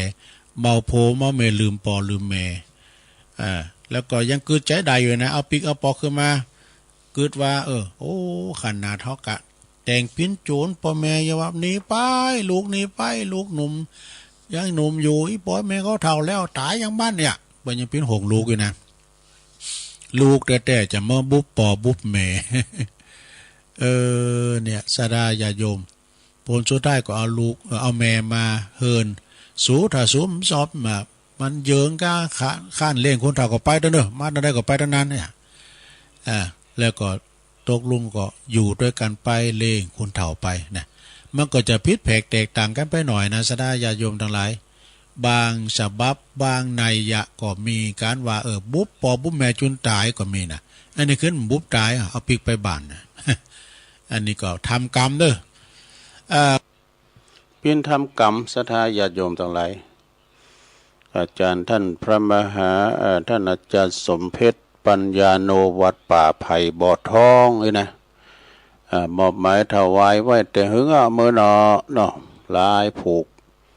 โดยก่อมบ้านนี่อันของปอาจารย์ปนันปันแม่ฟองอินมาศ เปิ้นอยู่อันท่าดอนใจก็ได้มาเตะเรียกพวกนั้นจะสอดทำบรรยายเนาะณโอกาสบัดนี้นะก็ซื้อมา2ผูกย้ำได้อ่านแล้วย้ำได้เล็บแล้วพระคุณปอพระคุณแม่นี่นะก็เอามาเล็บแล้วมาเตะถึงผูกยะเนาะเอาปอนทำตัวปีสมเพชกันเด้อเอาปอนตึงโลงตึงลายเนาะชนะเด้อเอาปอนไว้ก่อนปอนทำไว้ก่อนเนาะ สัพพิติโยวิวัจจันตุสัพพะโลโกวินาศตุมาเตภวัตวันตรายโยสุขีติขายุโกภวะอภิวาทานาสีลิสะนิจังวุตตาปัจจายโนจัตตาโลธรรมาวัฏันติอายุวันโนสุขังปะลังเอาละตื่นจืนขึ้นมาได้ยินเสียงน้ำเสียงธรรมไม่นอได้ฮับปอนก็ปินสิริปินมังกละปินมงคลแล้วเนอตื่นขึ้นมายิ้มแย้มแจ่มใสทุกโศกโรคภัยหายไปหมดสิ่งนะศรัทธาญาติโยมทั้งหลายวันนี้วันที่22เป็นวันคุ้มครองโลกนะศรัทธาญาติโยมทั้งหลายโลกเขาจะสดใสเพราะว่าเขามีความสามัคคีกินต้านกันไปนะเป็นวันคุ้มครองโลกพุทธบุตรต้องเป็นหนึ่งเดียวเหมือนดวงตะวันที่มีดวงเดียวกันเนี่ยเราจะสวดได้หน่อยเนาะสวดเดินทางเขี่ยวขาดปลอดภัยกับท่านที่สัญจรไปไกลนะบ่ว่าจะเป็นตั้งรถตั้งเรือตั้งอากาศนะถ้าสวดอย่างโดก็นี่ก็คาถานกขุมคาถานกยุงทองอุตเตอเปเนออุตเตตยัญจกุมาเอกาลาชาหาลิสวันโนปัทาวิปาภาโสตังนามาสาเมหาลิสวันนังปัทาวิปาภาสังตายาสากุตาวิหาเลมุติวาสังเยปลามานาเวตากุสัปปะธัมเมเตเมนะโมเตจามังปะลายันตุนามาตุพุทธานังนามาตุโพธิญาณนะโมวิมุตตานังนะโมวิมุตติยาอิมังโสปาลิตังกัตวะโมโลจัลลติเอสนาอเปตายัญจคุมาเอกาลาชาหาลิสาวันโนปรตาวิปาภาโสตังนามาสาเมหาลิสาวันนังปัตตาวิปาภาสังตายาสากุตาวิหาเลมูลติงเยปลัมมานาเวตากุสัปปะธัมเมเตเมนะโมเตจามังปะลายันตุนามาตุพุทธานังนามาตุโพธิญาณนะโมวิมุตตานังนะโมวิมุตติยาอิมังโสปาริตังกัตวะโมโลวะสัมมากัปปะยิติโมลปาลิตังเอาแล้วการสวดโมหปริตเดินทางแข็งขาปลอดภัยทุกตารางกิโลเมตรของการเดินทางทั้งขาไปทั้งขากลับนะไปดีมาดีมีโจกมีใจเหมือนกันทุกขบวนนะเอาละเนาะศรัทธาญาติโยมทั้งหลายวันพุกตุลงก็เสาะธรรมเตแถมอันนี้ก็จะสมัยยะกาลสมัยได้ประกาศข่าวสารงานบุญสักเล็กหน่อยเนาะศรัทธาแต่ว่าก็ผ่านไปแล้ว21นะ21นี่เพิ่นก็มีอยู่รายงานอยู่รู้ว่าวัดหนองหอยด้วยเนาะตุปีเวทครับพูดนั้นนะแล้วก็23นี่ที่วัดป่าย่างนะ วัดป่าย่างนี่ก็คือวัดช้างขาหน่อยไต่เมตตาตามหลวงพ่อป้าธิการประพันธ์ตุลุงพันธ์ก็เนาะว่าจะมีทรงน้ำผัดถาดคูบานเองเป็ดด้วยนะเนาะมีแข่งขันเป็ดตองมีแข่งกองโลงมีย้อนยุก ปีนั้นโอนเขาปดจานเขานะเนาะวันว่านี่ก็กายมาดังเพกันเนาะวันซืนก็เนาะวันที่20ที่วัดบันกองเพิ่นก็แล้วไปแล้วแต่ว่าเพิ่นมีแข่งกองวันนั้นนะไปแข่งกองแฮมตีระดับวัดไปเอากองจะหลายวันนั้นกายมาไปที่ครูบาน้อยสีดอนมูลกายมาแล้วก็วันที่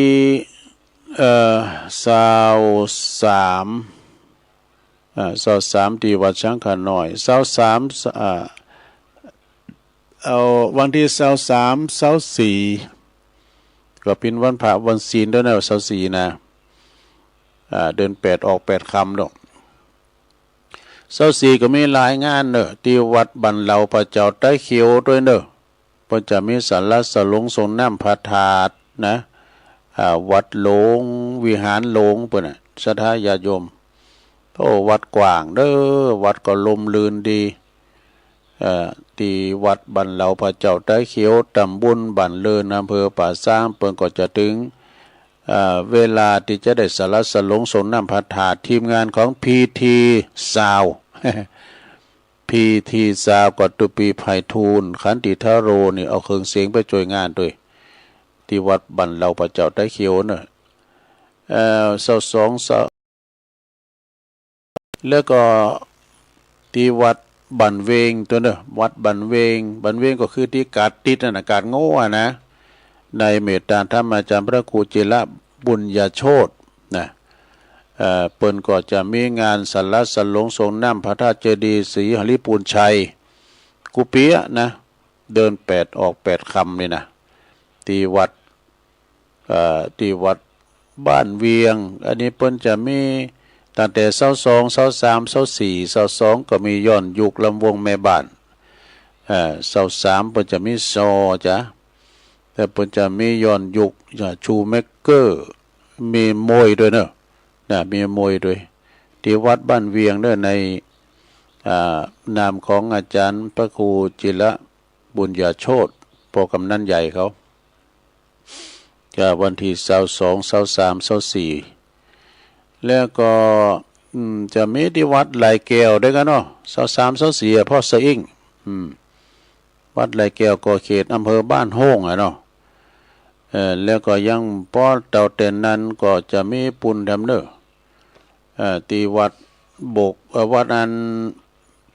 ของอาจารย์พระครูใบดิกาพระครูสังฆลักษณ์สุเมธสิทธิวรยาโนนี่ปุณวัดใหม่มงคลชัยเนอะหวยบอนนะดอยสะเก็ดเพิ่นจะมีวันที่24 เมษายนสดาญาติโยม8ออก8คำนี่อาจารย์ท่านพระอาจารย์สังฆรักษ์สุเมธสิทธิวรยาโนเนี่ยตุปียุ่ยนี่เป็นเลขาเนี่ยกองงานเลขาด้วยเพิ่นไปที่ไหนที่ซอยหอยตามตัวลุงแดงไปท่านพระครูชลทานพิทักษ์เปิ้นเป็นที่ซอยหอยตามกันไปเปิ้นเป็นนักเทศด้วยเนอะเป็นพิธีกรได้หมดตุปียุ่ยเนี่ยนะคุณหนุ่มคุณกำอยู่ก็ไปรวมกินรวมทานกับเปิ้นได้วันที่24นะ24 เมษายนเนาะที่วัดใหม่มงคลชัยห้วยบอนเนาะ24ต่อจากฮันก็จะมีแถมนะเอาอะไรนี้ก่อนเนาะวันที่1 พฤษภาเนี่ย1 พฤษภาก็8 ปิ้งนี่ที่วัดหลวงละปูนเด้อวัดพระธาตุหลวงเว้งละปูนเพิ่นจะมีงานส่งน้ำพระธาตุประจำปีเริ่มแต่25 เมษายนถึง1 พฤษภาเนอะก็ไปรวมสละสลงส่งน้ำกันนะเป็นวัดใหญ่เปิ้นตั้งขบวนเปิ้นมีขบวนแห่เปิ้นประกวดขบวนแล้วเกินเด้อที่วัดพระธาตุหฤปุญชัยวรมหาวิหารในเมตตาบารมีธรรมพระเดชพระคุณท่านเจ้าคุณพระเทพรัตนนายกเจ้าคณะจังหวัดละปูนนะพร้อมด้วยคณะสงฆ์เพราะว่าในงานบุญใหญ่เนอะงานใหญ่เหมือนกับเปิ้นสลากย่อมกว่า1 เดียวในโลก แล้ววันที่1ก็มีหลายวัดด้วยนะฮะวัดพุทธนิมิตในเมตตาบารมีธรรมหลวงปู่ท่านพระครูอินทยานรังสีหลวงปู่ครูบาบุญมาเนาะแต่วัดพุทธนิมิตก็วันเดียวกันเนี่ยนะเนาะแล้วก็วัดศพเตี้ยด้วยเนาะศพเตี้ยโดยวัดพระธาตุดอยน้อยนี่วัดสะปุงโลงด้วยกันเนาะวัดเมตตาธรรมหลวงปู่ท่านพระครูวิมลธรรมจารีรองเจ้าคณะอำเภอป่าสร้างในวัดสะปุงโลงนี่นะก็ว่าเปิดจะเคินใหญ่ไปวันที่2จ้ะ วันนั้นป้าเปิ่นก็ไม่ได้ถามจ้ะครับแต่วัดพระธาตุดอยน้อยนี่มันจะมี2 ทะเลินเนอะแต่มีวันเดียววันที่วันที่1 พฤษภานะวันแรงงานแห่งชาติตอนเจ้านี่ก็ทำบุญทักษิณาพระสงฆ์จำนวน20 รูปตักบาตรตอนเจ้าวันที่1ตอนเจ้าเนาะตักบาตรตอนเจ้าวันที่แล้วก็เวลา9 โมงก็แถมชุดหนึ่งพระสงฆ์อีกแถมเช้าหนึ่งหรือว่าเช้าปลายรวมทั้งหมดมัน50 รูปเนาะความจริงนี่จะเอาหลายก็อย่างว่านะนี่ก็ขยับเข้ามาแฮดมาเท่าหน่อยนะ น้ำมันแปลงอีก การสังก็ย้ำกลุ่มด้วยกันเนาะสะดาเนาะก็ต้องช่วยกันต่างงานหลวงพ่อก็เอาเห็ดมาหน่อยลุงก็เคยถามว่าเอาภายในมันดีหลวงพ่อเนี่ยเปิ้นมาเฮาไปเปิ้นตุลุงเนี่ยเปิ้นก็ขึ้นที่ไหนก็ได้ไปได้ก็ไปกินกลางเปิ้นก็ได้ก็ เปิ้นมาเฮาไปเปิ้นนี่นะหลวงพ่อว่าแล้วก็เปิ้นมีสืบชะตาด้วยเนอะสืบชะตาวันที่1นะเวลาก็9 โมงปลายเนาะตอนเจ้าทักษิณาตักบาตรพระสงฆ์20 รูปตอน9 โมงก็พระสงฆ์ทำชุดหนึ่งก็ทำเช้าไปเพื่อก็สืบชะตาลงเนาะไปอยู่ไกลอยู่หิมแบบมาลมกินลมตามตะกันก็เจิญเด้อทรงน้ำประทานในถึงวันคำวัดพระธาตุดอยน้อยนะในเมตตาธรรมหลวงพ่อพระครูสาธุกิจจานันท์เจ้าคณะอำเภอดอยหล่อเจ้าวัดพระธาตุดอยน้อยเด้อ1 พฤษภามีวันเดียวเท่านั้นแล้วก็วันที่3 ที่ 4 พฤษภานี่วัดสันไขยอมเด้อวัดสันไขยอมนี่ก็อยู่เนี่ยลายตุงเนี่ยในเมตตาธรรมพระอธิการแจ้งสุทธิจิตโตตัวปีออสเขาเนี่ยเปิ้นก็จะมีเครื่องแห่เนี่ยด้วยนะ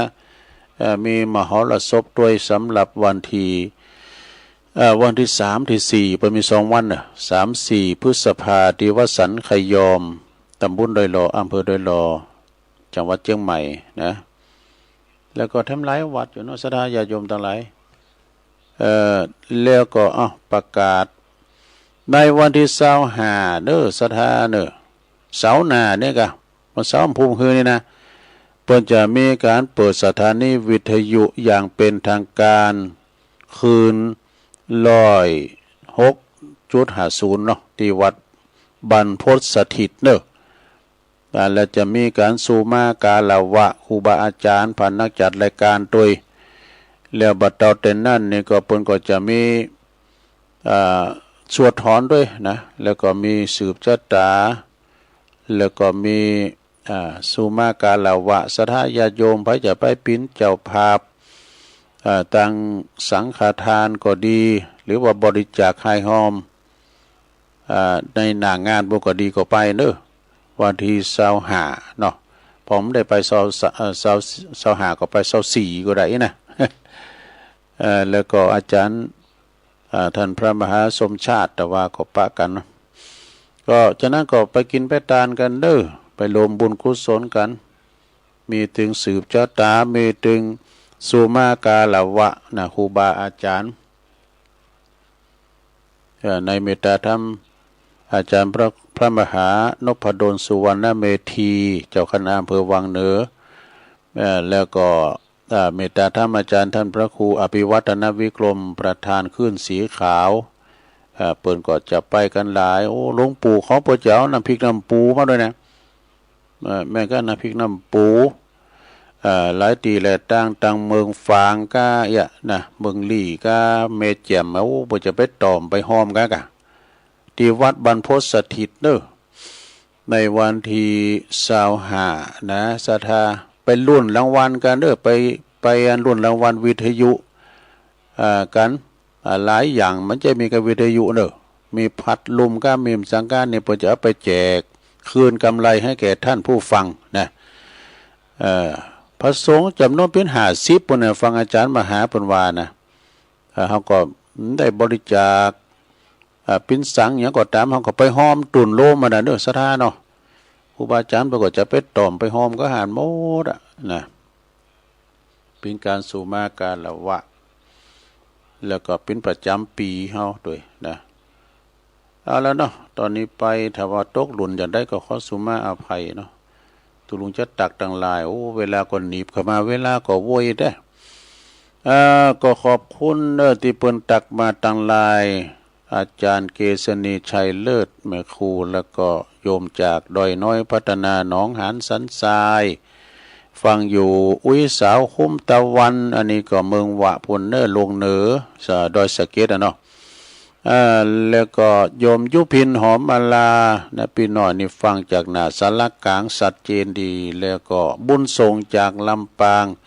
ไวสานะครับเด้อแม่ครูธัญญากศน ก็ฟังอยู่นะบอดเตาแต่นั่นก็ปริญญาเอกปริญญาเอกนะปริญญาเอกวัดลาดในเมตตาธรรมอาจารย์ท่านพระมหาประสิทธิ์ธรรมาภินันโทปริญญาธรรม8ประโยคพระอุปชาบุคคลดีเด่นประจำปีโดยนะเปิ้นก็ตักมาก็ฟังอยู่นะโอ้ไหวสานะครับเนอ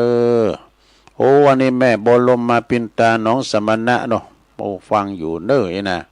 ยงยุทธมณีวันจากลำปางฟังอยู่แล้วก็แม่ศิรินทิพย์บุญเลิศฟังจากกทมเนี่ยฟังอยู่พวกก็มาฟังกันภายในตักลายก็พวกก็เขียนมานะบางทีมันก็โผล่นะ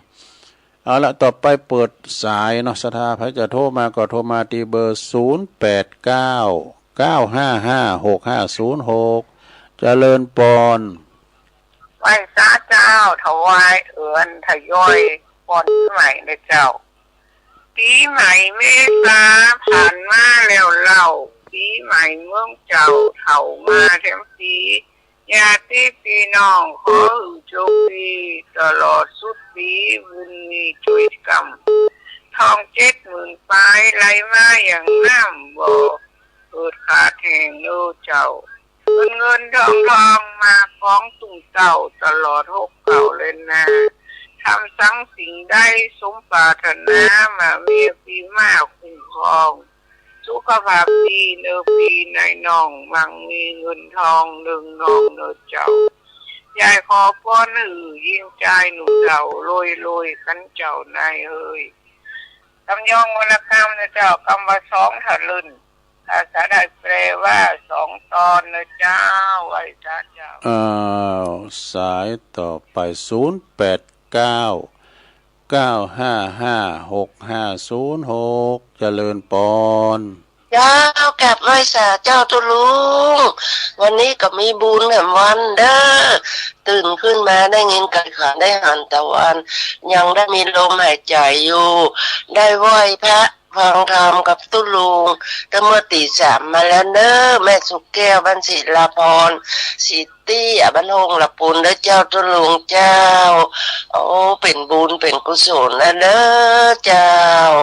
กับไหว้สาเจ้าตุลุงสายใต้เฮาแน่เพิ่นฟังกันนักกันหลายเด้อเจ้ากับไหว้สาสาธุเด้อเจ้าตุลุงเจ้าศีลาพรเจริญปอน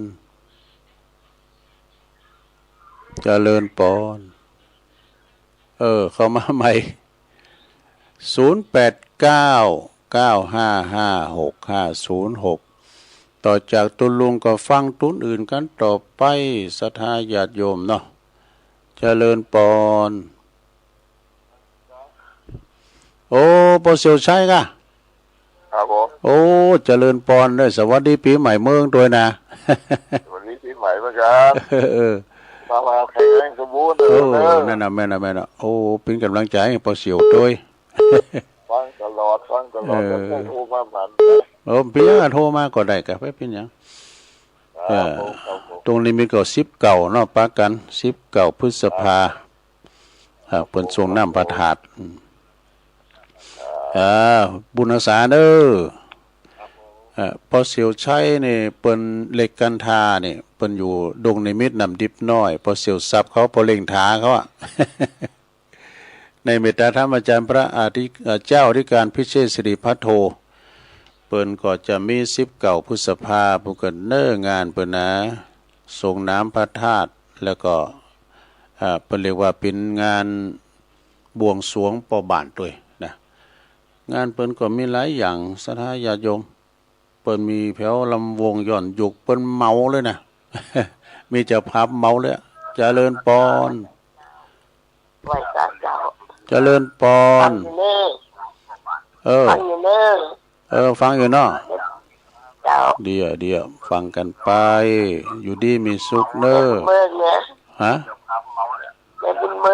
แม่บุญเมืองเนาะห้องหากะแม่บุญเมืองห้องหาฟังอยู่เนาะดีละบุญหักษาแล้วก็มันได้โทนตั้งเงินหมดยินดีแม่บุญเมืองเด้ออยู่ดีมีสุขเด้อ สาธุงานบุญก็มีทำหลายตีก็คอยทยอยประกาศไปเนาะสดาญาติโยมเอาแล้วบ่พวกเจ้าก็ฟังกำเนาะวันนี้ตุลุงก็สมควรเวลาเดี๋ยวน้องเจเจเปิ้นไผถ้าเข้ารายการโมนเด้อเดี๋ยวจะส่งงานเดี๋ยวน้องเจเจกันเด้อคุณคุมเคิงอยู่ตั้งลุมว่าเพิ่นก็ไปปิ้นตาพระอาจารย์เน้นหลักด้วยน้องเจเจเฝ้าตั้งลุมเนาะนำรายการจากล่าสตาไปกันเน้ออยู่ดีมีสุขพวงวันภูกับป้าการแดมโชคดีมีใจเหมือนกันโชโคจุดตันเน้อจัตตาโลธรรมาวาตันติอายุวันโนสุขังปะลัง